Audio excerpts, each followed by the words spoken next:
Assalamualaikum warahmatullahi wabarakatuh. Halo teman-teman semuanya, apa kabar?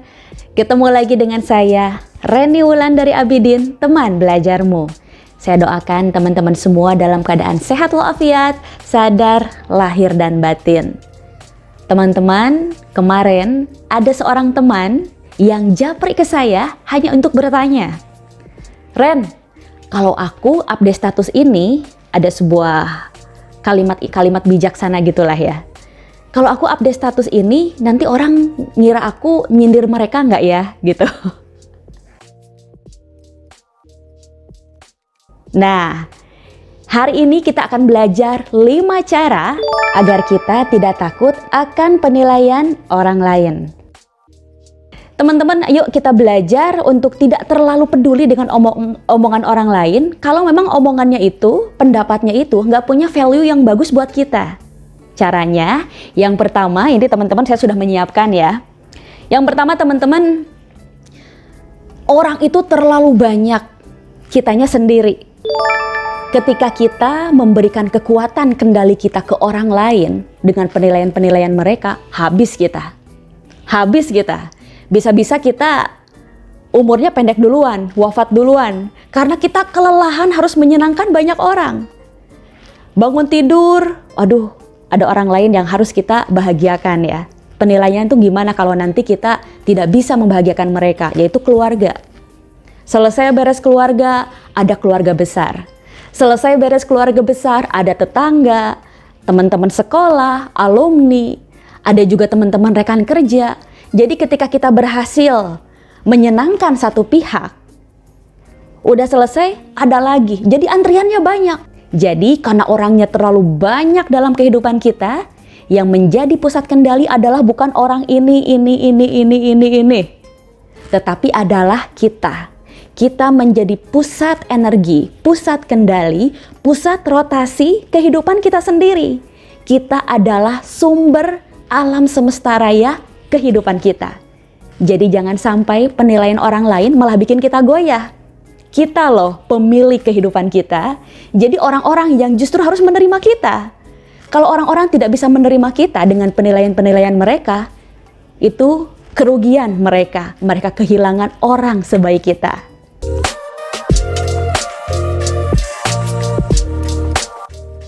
Kemudian yang kedua, bagi Palu setiap benda adalah paku.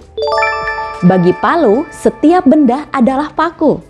Dalam artian, setiap orang akan berpikir, merasa, berasumsi ya, memberikan penilaian, bertindak sesuai dengan kapasitas dia sebagai apa.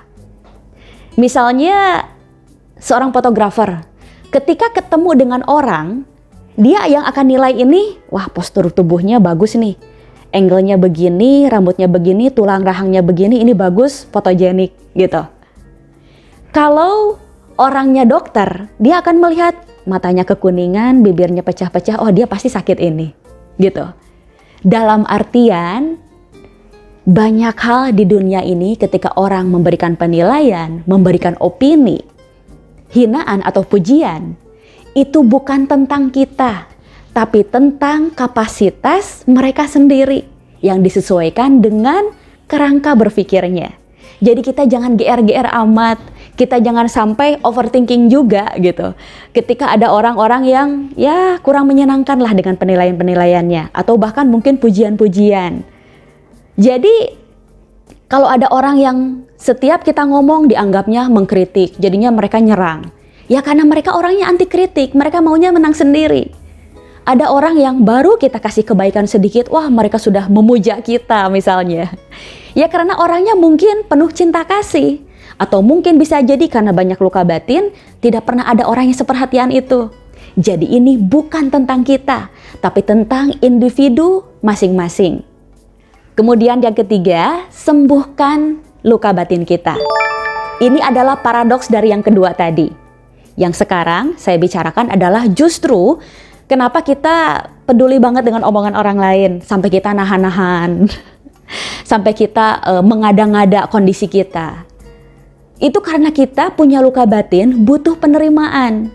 kita ingin merasa secure, kita ingin merasa aman, sehingga kita bisa mentiadakan atau justru mengadakan sesuatu agar kita diterima baik oleh beberapa orang tertentu.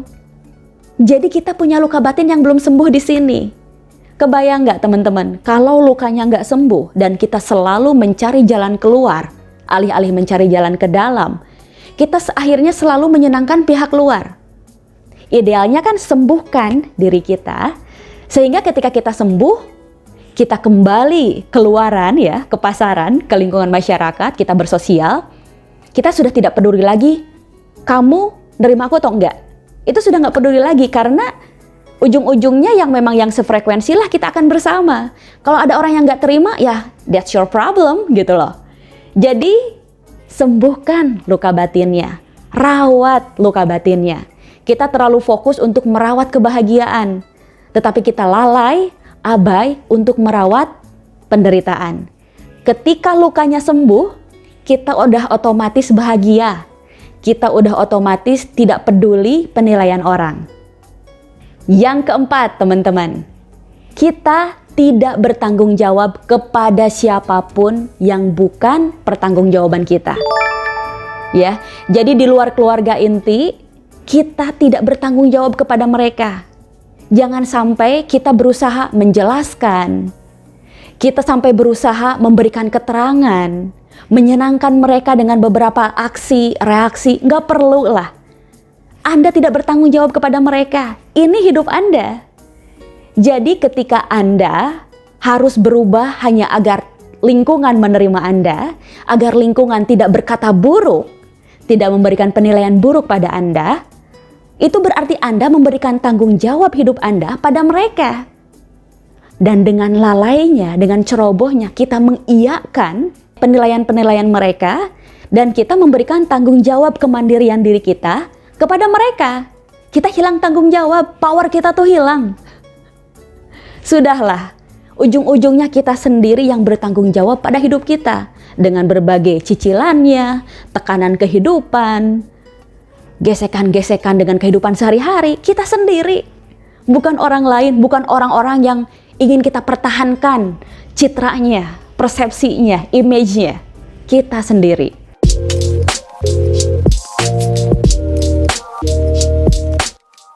Kemudian yang kelima, teman-teman, saya ajak Anda untuk melakukan sebuah simulasi lewat pikiran, lewat imaginary. Bayangkan jika suatu saat Anda meninggal.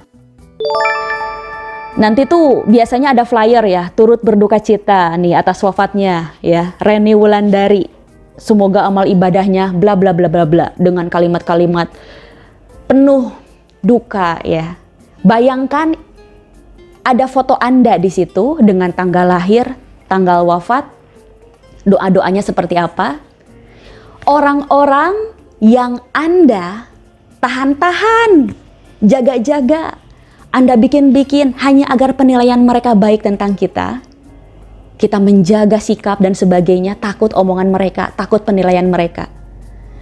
Ketika kita meninggal, mereka itu cuma pajang ini di status WA, di media sosial. Hanya cuma begini doang. Ini paling dipajang 24 jam, dipajang 3 hari di status WA, story Instagram. Selebihnya mereka akan kembali menjalankan kehidupannya tanpa Anda. Jadi sebetulnya Anda itu nggak penting-penting amat buat mereka. Jadi kenapa Anda menganggap sebegitu pentingnya tanggapan orang ini akan Anda? Ujung-ujungnya cuma begini doang kehadiran kita itu kalau kita udah nggak ada. Nanti teman-teman, mereka sibuk lagi dengan main-main, kumpul-kumpul, kerja, kantor, kumpul dengan keluarga. Sayang banget kalau hidup Anda, berapa usia Anda sekarang? 40, 35, 27? Habis hanya untuk menyesuaikan standarisasi kehidupan kita untuk mereka. Bukan, jangan. Harusnya untuk Anda sendiri sebagai si pemilik alam raya ini. Karena jangan sampai ketika suatu saat Anda mencapai garis finish kehidupan Anda tidak menjalani kehidupan Anda. Anda menjalani kehidupan yang diinginkan oleh orang lain. Sayang banget. Sayang banget teman-teman. Dan juga teman-teman, saya sekarang usia 38 tahun. Dulu saya juga begitu. Saya takut dengan penilaian orang yang tertentu ya. Orang-orang yang ya saya anggap figur otoritas.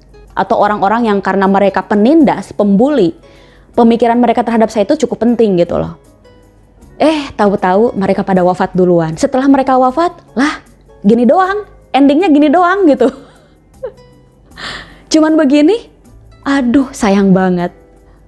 Nah, saya mau ngajak teman-teman, ayo mulai untuk kalau omongannya, penilaiannya tidak membangun, tidak membuat kita bertumbuh menjadi lebih baik, nggak usah deh, nggak penting. Hidup Anda justru lebih penting. Dan patut Anda ketahui, setiap orang cetakan desainnya beda-beda. Jadi wajar kalau Anda akan beda dengan yang lain. Fitrah Anda akan beda, selalu beda, nggak mungkin sama.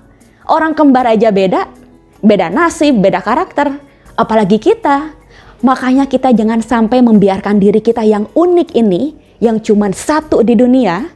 Ini kita nih cuman satu, nggak ada lagi kita yang paling original. Jangan sampai originalitas keaslian kita tuh hilang. Hanya karena kita menyamarkannya agar sesuai dengan yang di luar. Oh, no, sayang banget, please. Tetaplah jadi diri kita, original, unik, langka, satu di antara miliaran manusia yang ada di kehidupan ini. Cuman Anda aja. Jangan sampai hilang, jangan sampai yang satu ini Anda kasih percuma kepada orang-orang di luar sana karena takut mereka berpikir yang aneh-aneh tentang Anda, takut mikir yang buruk-buruk. Kalau mau pakaian yang seadanya dengan pakaian tubruk warna, pakai aja. Itu pakaian-pakaian Anda yang beli. Anda susah payah mengumpulkan rupiah demi baju itu. Ketika Anda pakai tapi Anda nggak nyaman, rugi banget, Anda yang ngeluarin uang. Mereka itu cuma nonton, nggak ngeluarin duit, nggak ngeluarin apa. Ketika mereka memberikan reaksi-reaksi nggak enak, itu masalah mereka dengan segala luka batinnya, bukan masalah Anda. Itu hanya contoh saja ya. Baik teman-teman, kayaknya videonya udah kepanjangan. Saya tunggu prakteknya, nggak usah like, nggak usah subscribe. Saya tuh nggak perlu amat kok dengan itu semua. Saya hanya perlu, ayo kita semua bertumbuh menjadi lebih baik. Sayang banget, sayang dengan sisa umur kita yang mungkin bisa jadi jatahnya tinggal jauh lebih sedikit daripada jatah hidup yang sudah terlampaui, yang sudah dijalani. Jatahnya malah lebih sedikit lagi kita manfaatkan. Baik gitu ya teman-teman. Jika teman-teman berkenan, bantu share video ini kepada orang-orang yang butuh dengan pencerahan ini. Wabillahi taufiq wal hidayah. Wassalamualaikum warahmatullahi wabarakatuh. Terima kasih.